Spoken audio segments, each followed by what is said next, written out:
কালকে বাটা লুটপাটের ঘটনায় অনেকে পুরো মুসলিম জাতি বা একটা সমাজরে দোষারোপ করতেছেন। দেখেন, নামাজ পড়তে কিন্তু আপনার ভালো মানুষও যায়, আবার জোতা চোরও যায়। তো এইসব আন্দোলনে বা বয়কটের ডাকে ভালো মানুষও যাবে, খারাপ মানুষ যাবে, এটাই স্বাভাবিক। যে চুরি করার উদ্দেশ্যে গেছে সে চুরি করার উদ্দেশ্যেই গেছে। আপনি দেখেন বাংলাদেশের মধ্যে কতগুলা বাটা এবং কেএফসির দোকান আছে, কিন্তু কয়েকটা দোকানে আপনার লুটপাট হয়েছে।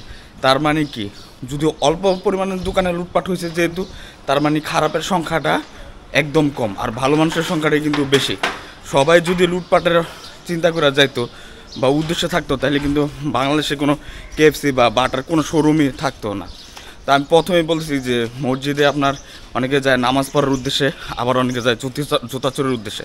কালকের ঘটনাটা হচ্ছে আবার এইটা নিয়ে অনেকে আপনার আন্ডার এস্টিমেট বা ক্রিটিসাইজ করতেছে যে এদেরকে যদি ফিলিস্তিন পাঠানো হয় তাহলে এরা কি করবে যে বিধ্বস্ত যে বাড়িঘর এগুলোর থেকে লোহা রড এগুলো চুরি করবে। খালি মানুষের তো উপকার করার কথা দূরের কথা, এই লোহার রডগুলো চুরি করবে।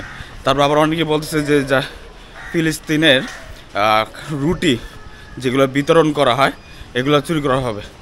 এটা আমি মানতেছি যে কারণ ভালো মন্দ মিলাই মানুষ বা সমাজ এটা থাকবে, কিন্তু আমার কাছে মনে হয় যে যারা ভালো করার উদ্দেশ্যে যাবে তারা সবসময় ভালোই করবে, আর যারাদের চিন্তা ভাবনা খারাপ তারা খারাপটাই করবে, এটাই স্বাভাবিক।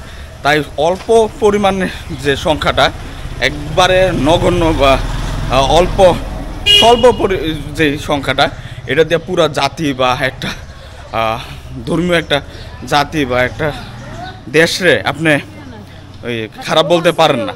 গোটা কয়েক বা সংখ্যায় অল্প কিছু খারাপ কি কর্মকাণ্ডের জন্য পুরা একটা বাঙালি জাতি বা মুসলিম জাতিরা আপনারা নিয়ে হাসাহাসি বা উপহাস করতে পারেন না।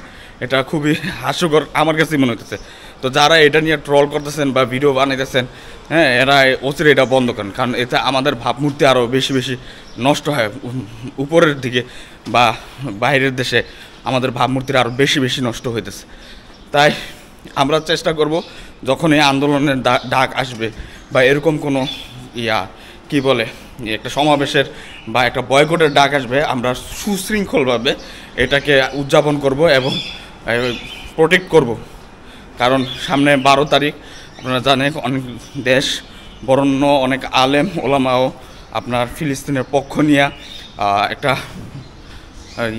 ডাক দিছে, র্যালির, গাজা ফর মার্চ, এরকম একটা র্যালির ডাক দিছে। তো আমি চেষ্টা করবো এখানে যাওয়ার জন্য, আপনারা চেষ্টা করবেন আসার জন্য।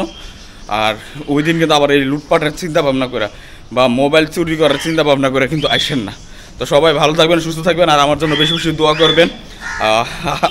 দেখা হবে অন্য কোনো ভিডিওতে। আসসালামু আলাইকুম।